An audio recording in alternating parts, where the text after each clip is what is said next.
Antoinetta Mosley with I Follow the Leader, and I am your host of Conversations with I Follow the Leader. Today we have an amazing conversation planned. This is episode 32, the accessibility of healing through movement.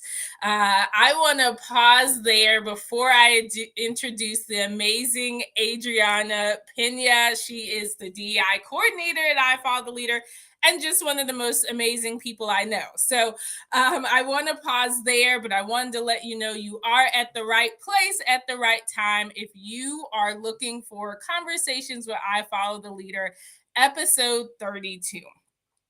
What is really important before we get started today? Today is May 26th, 2022. And so for those who are in the United States, we have had a very, very difficult last 2 weeks. And so what I'm putting on the screen now is something we decided to do just yesterday, which is community conversations for caring, courageous change agents. We're going to be having the first conversation tomorrow, May 27th, from 12 to 12:45 p.m. And we're also going to open up a space for conversation June 10th from 12 to 12:45 p.m. Eastern time. If you'd like to register for the conversations, we are requiring registration so we can ensure that it stays a psychologically safe and inclusive space. Unfortunately, in today's technology age, if you just put out a link, you can have people there who you do not want there. So to register, go to ifollowtheleader.com/C5. ifollowtheleader.com/C5, and you can register for May 27th and or June 10th. So unfortunately, there has been a lot of violence in the United States, a lot of gun violence in the United States. And so I'm not going to touch too much on it because I don't want to get too emotional. And so really encourage you to go to join us Friday, again tomorrow, and then June 10th. That's where we're really just going to allow a space for people to process all of the things that are going on. Something we do at I Follow the Leader is try to offer the opportunity for people to talk, to process, to share, to listen, to learn, to stay silent, to just be in space and community with others. And so this is actually the first time we're ever, since our firm was founded in 2016, opening up this space largely. We do this work so much with organizations and helping teams have courageous conversations, but I just really felt called on my heart to open it up more broadly, because as I'm talking to so many change agents and leaders, they're letting me know that when tragedies happen, we just keep going on as usual, or I have to take a day off. And I want to let you all know, and that's why we're taking the first 5 minutes of this conversation to share this, that it should not be business as usual, right? Children were murdered, elderly people were murdered, people were murdered going to school. We had in Laguna Woods, California, a doctor murdered going to church. We had Black Americans murdered going to the grocery store. And so we've had the Hispanic community, the Black community, the Asian community, right, really grieving, really fearful. And so I just want to let you know that it doesn't need to be business as usual. And so we like to model what we say, because we feel that actions really matter the most, not the words. And so we're starting this conversation and I'm about to transition, but we have to acknowledge where we are at this point in time, at this point in history in the United States, before we go into our conversation. We decided to still have this conversation because healing through movement and healing is necessary right now. Finding the things that you can do to grieve and to process is really important. And what we're going to talk about today, I think will help you. Even if you have never done yoga or barre before, it may be something that helps you during this time. I know for me, exercising and even just being in space with others can be really helpful, where you don't have to talk and you can pause and be silent. So thank you all for those who are here today. We really appreciate you being here. And again, if you need a space just to talk, pause, listen, share, learn, whatever it is, please join us tomorrow, May 27th, 12 to 12:45 EST, and June 10th. And you can join that by going to ifollowthelleader.com/C5. I am now going to transition. Again, I don't want to break down right now in this space. But just know during the conversation, we may decide we need to get off today, and that's going to be okay because it is not business as usual. So, thank you to those who are watching or listening now or later. And we really just wanted to take a few minutes to talk about that first. Now, I am going to give the amazing introduction for our guest today. This guest is no stranger to I Follow the Leader, and I just want to take the time to thank her because she has been instrumental in conversations with I Follow the Leader, with it becoming a podcast, with helping with our guests. And so this is episode 32, and Adriana has helped with 32 episodes. And so just so beautiful, really grateful for her, who she is. And so you all are in for a treat. And so today we're going to talk about mindfulness practices such as yoga and how they often become westernized, causing more harm than good. The ancient practice of unity is a gateway to collective healing, which is often in conflict with the inequities facing marginalized communities. Adriana is going to share some of her experiences with how microaggressions show up in studios and ways we can cultivate self-inquiry without the use of toxic positivity. Adriana, in addition to being on our team at I Follow the Leader, is also a certified yoga and barre instructor. And so I am so excited. She's going to be doing this in even a larger capacity starting soon. And I know I'm going to drive to South Carolina to experience yoga with her. And so, Adriana, hello. Hi. Thank you for that introduction. And also thank you for sharing that message at the beginning.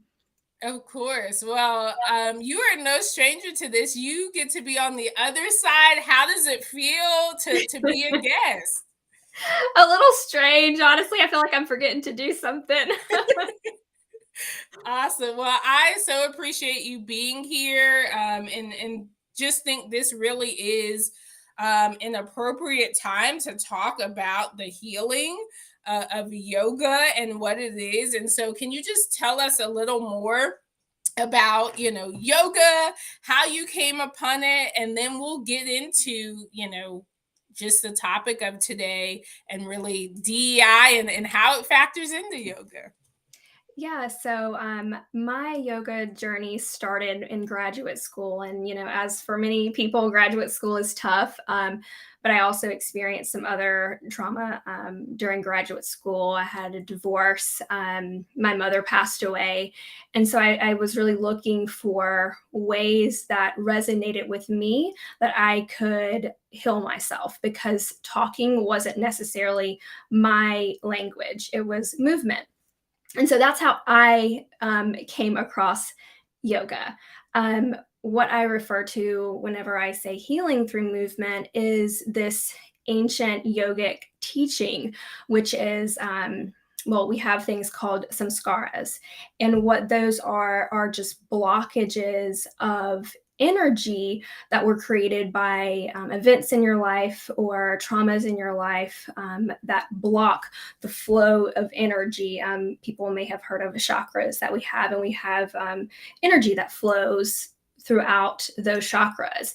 So, for example, if you have been silenced a lot in your life, you could have blockages in your throat chakra. And there are movements in yoga where you can open that up. You can breathe through those blockages and really create beautiful results. That's awesome. And I know when we talked about this, we talked about how helpful yoga can be for those who have gone through traumatic circumstances. And so can you tell me just with you or even with others what you have seen yoga do for those coming into it? Yeah, so for me, I don't want to speak on others' experiences, um, but for me, Yin Yoga in particular has been very instrumental. Yin Yoga is more of a slow paced, really getting in deep into the muscles. And why that's important is because we store a lot of emotions, a lot of anger. For example, in our legs, we store anger. So whenever you're getting into your hamstrings and quads, even your calves, sometimes you can feel irritable, and that is those emotions coming up. So for me, sometimes if I'm in the middle of a yin class and I'm 3 minutes into a really deep hamstring stretch, I'll start to feel angry, and I'm like, okay, this is an emotion that lives inside of me right now. Where is this coming from? And I can start digging deeper into that, whether that's during the class or afterwards, and finding out, what's the source of that. So yoga really just brings to the surface things that are already living inside of our bodies, that we just haven't been able to really process in our minds yet, whether that, is because it was too traumatic, or that's just not the way that we deal with things by talking, like I said before. So sometimes our bodies have to show us what's wrong. I think that's so powerful. And I made a note. And for those, if it's your first time watching, I look down a lot because I am a note taker. So I think that's so powerful, that it can help bring out the things that are in your body. And I think a lot of us think about, right, okay, if you have neck pain or back pain or shoulder pain, but even, right, your legs and other parts of your body. So I think that's so powerful because we sometimes will feel like something's wrong with us and not know why or what to do. Um, so that I think that's really important. And I also want to acknowledge, because something you're continuing to touch on is, right, the differences in people, that how we process emotion and trauma is really different. And so that's so important when we talk about belonging, and even relating it to workplaces. Are you ensuring that, right, there is space for everyone to share in different ways? Because everyone doesn't want to talk. Some people want to talk, right? Some people want an anonymous survey, etc. And so I think it's really important to acknowledge that people are different, and also acknowledging, right, people depending on their religion or ethnicity may look at yoga differently. And so tell me a little more about that. How is yoga an inclusive practice, right, regardless of someone's race, gender, sexual orientation, etc.? Well, yoga by definition means unity. So we can't be practicing yoga without being mindful of belonging and inclusion. And I've seen, microaggressions really show up in studios. And, this is a story that I shared with you earlier, but I'll share it here now. I was in a yoga class a few weeks ago, and mostly white women, but a black woman came in, and I hadn't seen her before. And anyway, we said hello, and about 20 minutes into the practice, the yoga teacher said, "Oh, isn't it funny how, or can't we all see or all relate that this humidity is really making everyone's hair so frizzy? Like, let's talk about our hair." And, I'm thinking, you know, does everyone really feel that way right now?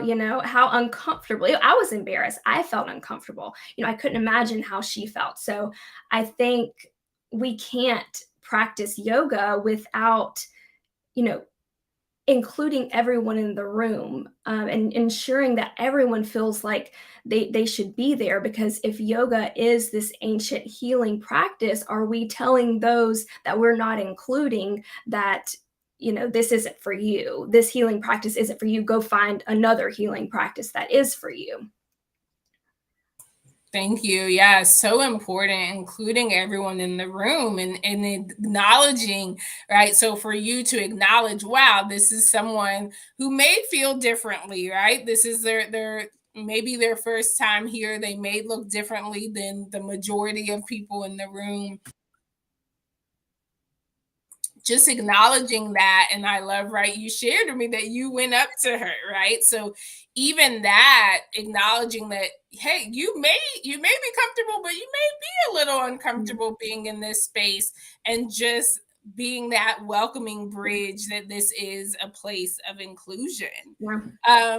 Tell me a little more about toxic positivity and yoga, because I think, gosh, those words together, right? It makes you pause, because they're in such juxtaposition to each other. So tell us about toxic positivity in yoga, and what that means for you. So I think that it's probably a lot of people think of, yoga as being this, oh, love and light, and it definitely can be. Um, but we also can't forget about the experiences that are going on, the trauma, the just the tragedies that are going on in our world right now. So if we're all walking into a studio trying to heal from things that are going on in our lives, in our world right now, and an instructor is just like, oh, it's just a great day to be alive, um that's not healing. That's ignoring things, as a lot of institutions seem to do. As you were saying before we got on this call, it's not necessarily anyone's fault. It's just what we're taught to do. We're taught to just move on, keep going, keep pushing. That's a very Western way of thinking. We just need to go, go, go, go, go. And in yoga, it's like, okay, how can you turn yourself into a pretzel faster, and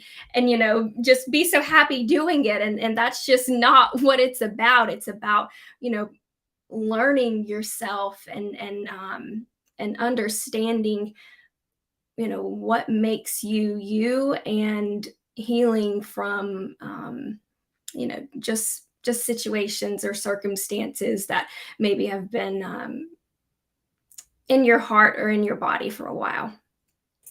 Thank you. So important. And you touch on the Western way of thinking. And what I'm doing is looking up, because Jasmine and I talked a little bit about this. And yes, it's episode 29. So how to recognize and disrupt a biased workplace culture. And we talked a lot about some of those Western traits, such as perfectionism, right? And like you just said, ignoring what's going on in the world and just pushing through and being a hard worker, even if, right, someone died close to you, or right, we have these tragedies back to back to back. We're taught, okay, just come on to a work meeting or come in person and don't address it. Yeah. Don't address it. And so, we're all about solutions at I Follow the Leader. And so I want to talk about what can we do. And I think when I ask that, I'm also saying, what do you do? Because you've shared with me some of these inclusive practices that counter microaggressions, that counter some of these prejudices and discriminations that people are seeing in studios, not just yoga, but fitness studios Yep. as well. So tell us a little more. What are you doing? What can others who want to create inclusive spaces, what can they do? Well, one is just, as we've been talking about, just holding space. Oftentimes in yoga, afterwards, there's about 5 minutes of just meditation. And, the instructor will talk about something and then say, okay, we're going to meditate on this. What would it look like if we brought up these hard things that is on everyone's mind, or at least on portions of everyone's minds. So what does it look like to hold that space to say, okay, today we're going to talk about what just happened 3 days ago, and we're going to sit on that and feel that, and bring up whatever needs to be brought up today, just to have just a community around just sharing. And then the other thing that I really like to do as a practitioner, a yoga practitioner, is to steer away from that hyper competitive nature. So are we offering alternate exercises, or in yoga's case, poses? Are we offering those that are suitable to all bodies, to anyone who, if someone is a beginner who walks in, are we using language that they can understand? Because of course there are, we use Sanskrit in yoga, and so if I'm just talking in these poses and no one's understanding, that's not being inclusive either. So just being mindful of the language, and also just celebrating those who are resting during exercise, because that is probably the major thing that I see that bothers me when I'm practicing or when I'm teaching, is that someone will be over here doing this very advanced pose, and the instructor will say, oh, great job, so and so, you're doing a great job. But if someone's over here being mindful of their body and taking a rest, taking a child's pose, and doing what yoga truly is, no one says anything to them. So let's celebrate those who are taking a rest, those who are taking a pause, not just those who are practicing, these wonderful advanced poses, which is great, but we need to have a yin and a yang, a balance of what we're celebrating. Amazing. I mean, that section is one that everyone needs to re-listen to, because it applies not just to yoga but to life.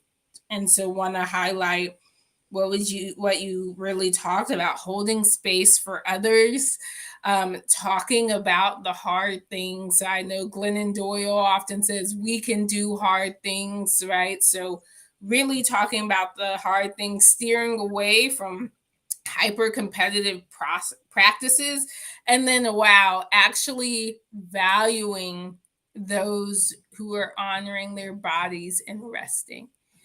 And that is something, if we can do in life, in yoga, in fitness, in our workplaces, we would be so much better off. And I love that you said celebrate, right? I think that's so important. Let's celebrate people who are taking care of themselves. And I think, we've talked a lot about this. Just looking at someone, you're not going to know everything about them. I know with you, right, and even your race and ethnicity, most people may not know. And so, me, I was a former athlete, but I've had a lot of injuries, right? And so if I come into a place, it's like, you can do all of this, but I've had knee surgery, and so there's certain, right, things that I physically cannot do. And to be able to have people celebrate rest, celebrate honoring your body. And again, those who are watching and say, I don't do yoga, that's all right. In the workplace, are you celebrating people who take time off when they have a death in the family, when something happens, like in the last few weeks in the United States? Are you offering that? Are you challenging? And I think we have to sometimes challenge people to rest, even those who may be advanced. Are you challenging people? Right? We talked about this morning. Our firm is very different, right? We will never, and if I do, someone needs to remind me, we will never just push on if someone says I can't. We have never, if someone says I can't, said no, you show up. And so I just want to thank Adriana for being here, because I know, right, we had the option to do this next week. And I think this conversation actually, even for me, was healing. And so I hope it was healing for those watching. to just think of things a little differently. And I think, Adriana, what I wrote down, I think honoring the journey, honoring each person's journey is so important. And so I want to pass it back over to you, Adriana, and just see if you have additional thoughts for, mindfulness practices. What can people do? We're going through a difficult time. So yeah, if you want to touch on how mindfulness can help, and then any just kind of final thoughts for those in the industry of how they can be more inclusive moving forward. I would just say slow down. We have so much going on, and sometimes our egos and our minds can run faster than our bodies and our hearts. And when we don't listen to our bodies and our hearts, that's when issues can happen, whether that's physical or even disease. So yeah, I think today is just the day to slow down. Thank you. I think that's so important. Slowing down, right, it allows you to not miss the important things. And I can attest that oftentimes in life, I've been going so fast that I don't even know what's truly going on around me. And so, if we want to be more inclusive, that does require pausing, reflection, asking questions, listening more than we talk. Mm-hmm. And so just really appreciate you being here, you sharing. Yeah, just so proud of you and the woman you are, the woman you're becoming. It's been just a blessing for me to be along your journey. And so we at I Follow the Leader are so grateful for you. We can't wait to continue to champion you and the things that you are doing for wellness, for healing, in the community. And so yeah, thank you for being here today, for being a guest, and just for all that you do to make the world a more diverse, equitable, and inclusive place. Thank you, Antoinetta. Thank you. Thank you. Thank you, everyone. That was episode 32 of Conversations with I Follow the Leader, the accessibility of healing through movement. Like I said, so many gems in this conversation that not only apply to yoga, to healing, to movement, but to life, our workplaces. And so I hope this encouraged you to pause, to slow down, to really stop and see how your body is feeling. I know with me, sometimes I feel it in my back, my neck, the stress, and I keep going until my body forces me to stop. Let's not do that. And intentionally today, I wore my Love Conquers All hat and my Don't DIY Your DEI shirt. And I think Adriana talked about that balance. And we can be, right, love and light, but we also need to talk about truth and justice and inclusivity. And so I want to let you know you can be both. You can do both. I really hope you have the courage to be love and light and to also disrupt the pace of progress. Thank you so much, Adriana. Thank you for those who are watching and listening. Again, if you were not on at the beginning, I just want to let you know we are holding space for those who need to heal, process, listen, learn, share. Tomorrow, May 27th and June 10th from 12 to 12:45 p.m. You do have to register so we can ensure it is an inclusive space. ifollowtheleader.com/C as in cat 5. ifollowtheleader.com/C5. It tells a little more about why we're holding this space, free space, right? We often do courageous conversations for clients. This is a free space. We just want to do that for those who need to heal, for those who need a space and haven't been offered one or just want to come into another one. Thank you so much for listening. Let us know if you have any questions, if you're watching or listening later. We know this is a heavy week. So if you have questions for Adriana, please feel free to tag her, to share them. And we will share more about her yoga as she continues in this. So you can hopefully join her for an online class. I know I want to. Thank you so much. We really appreciate you. Please take care of yourself and take the time to rest. You deserve it just by being here. You don't have to earn it. Thanks so much.